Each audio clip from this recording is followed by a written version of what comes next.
Let's dive into something pretty fascinating: the hidden forces, these invisible rules that are guiding almost every single decision you make, and you probably don't even know they're there. So, let me just start with a question for you. Think about the choices you make every day: your job, your relationships, even what you had for breakfast. Are those choices really, truly yours?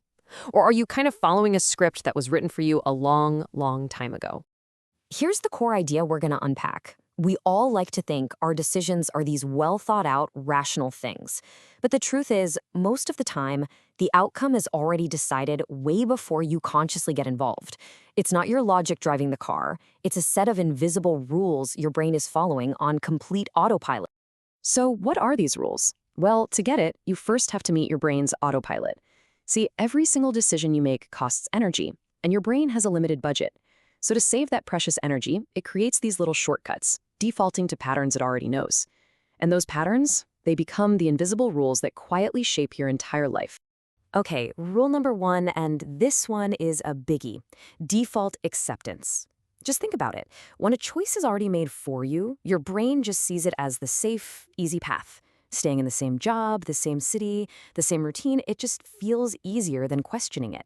And why is that? Because changing course means effort. It means facing the unknown. And, yep, it means taking full responsibility for what happens next. It's why so many of us don't really choose our lives. We just sort of accept the one we're given. Next up, we've got loss avoidance. This is a powerful one. Psychologically, the pain of losing something you already have feels way, way more intense than the pleasure you'd get from gaining something new. This bias is basically what keeps us clinging to things that aren't even making us happy anymore. And this is exactly why your brain will often choose a familiar pain over an uncertain one. That bad job you complain about? Well, at least it's a pain you know. A stagnant relationship can feel so much more secure than the terrifying uncertainty of being alone. Your brain literally prefers the devil it knows, even if the path into the unknown could lead to something incredible. Then, of course, there's the rule of social proof. Look, we're social animals, right? Our brains are constantly scanning the room, trying to figure out what everyone else is doing so we can fit in. If everyone around you is living a certain way, your brain just flags that as correct. To question that consensus feels socially dangerous. And so we end up following these patterns we never designed ourselves, mistaking what's popular for what's actually true. And the last rule we'll cover is future discounting. Your brain is just wired to care way more about what's right in front of it. That means immediate comfort, that short-term relief, almost always wins against some far-off, long-term benefit. It's why we hit snooze or eat the cake. You don't choose comfort because it's better for you. You choose it simply because it's So we've met the rules, we see how they work, but here's where it gets really, really interesting. How do these automatic, energy-saving shortcuts get so deeply embedded in us that we start to think of them as our personality? This quote just nails it perfectly. Your brain is so incredibly efficient at this. You don't consciously think, oh, I'm just obeying my loss aversion bias here. No, you think, I'm a cautious person. You don't think, I'm falling for social proof. You think, hey, I'm just being realistic. These rules become invisible because they feel like they are you. And here's the simple process of how it happens. First, you just repeat a behavior a few times. Then, your brain, being the efficient machine it is, creates a shortcut to save energy. Over time, that shortcut gets paved over and hardens into a part of your identity. And once something becomes who I am, well, that's it. You stop questioning it completely. The rule is now fully invisible.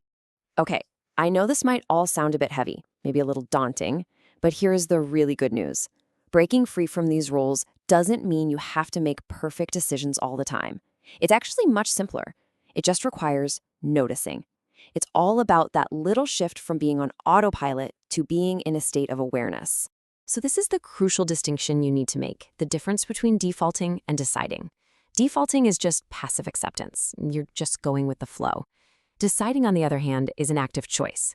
And the moment you simply notice that you're on a default path, you suddenly have the option to pick a different one that might actually be aligned with where you want to go. And that brings us to a really powerful question you can ask yourself in pretty much any situation.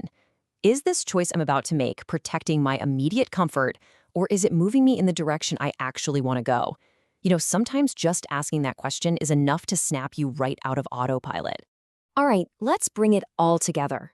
Once you can start to see these invisible rules for what they are, you can finally start taking back the wheel and making choices that are truly authentically your own.